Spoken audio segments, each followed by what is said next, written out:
Bonjour à tous, on se retrouve pour la dernière réécriture de la semaine. On continue de transposer des textes au présent, au passé simple, puis pour les plus courageux, au passé composé. N'hésitez pas à vous lancer, de toute façon je ne verrai pas si vous faites des fautes, et au moins vous aurez la correction pour vous améliorer.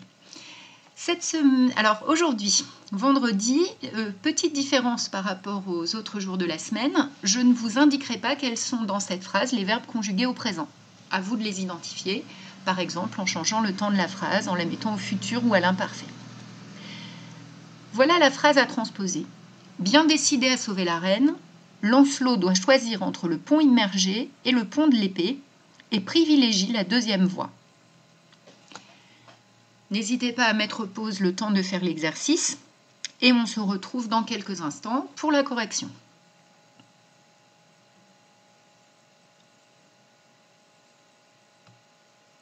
Alors voilà quels étaient les deux verbes conjugués au présent.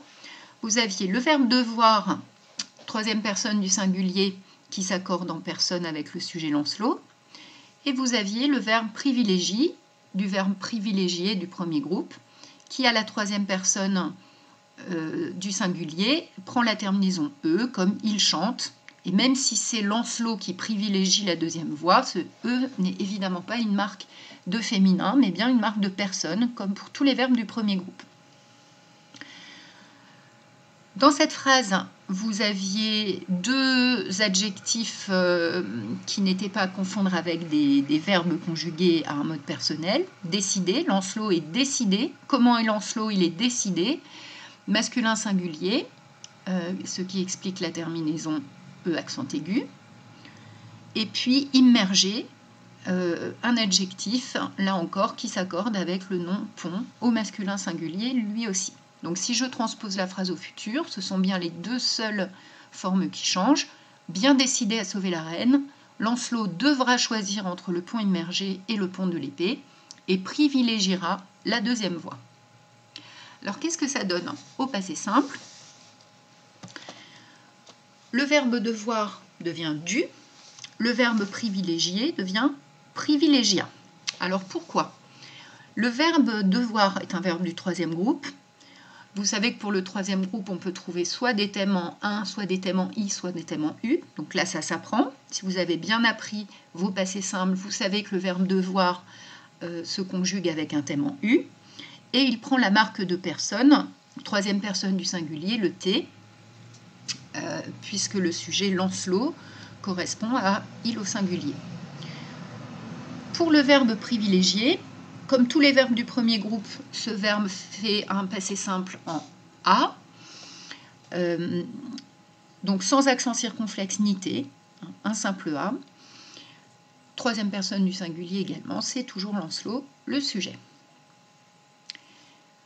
Je passe maintenant à la correction du passé composé.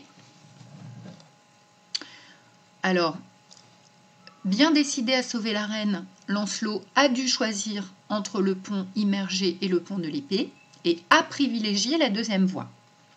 Alors, je commence par expliquer l'auxiliaire. C'est l'auxiliaire qui s'accorde en personne avec le sujet. A, c'est l'auxiliaire avoir, qu'on conjugue au présent accordé avec le sujet Lancelot. Donc, A sans accent, pas de difficulté. Pour le participe passé qu'on doit ajouter, je vous rappelle qu'avec l'auxiliaire avoir, s'il n'y a pas de COD placé avant, on laisse le participe passé au masculin singulier. Donc on va commencer par vérifier s'il y a un COD ou plusieurs COD.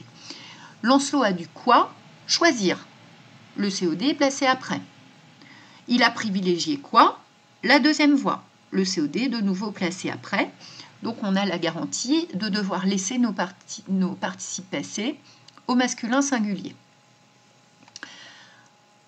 Petite particularité, dû prend un accent circonflexe.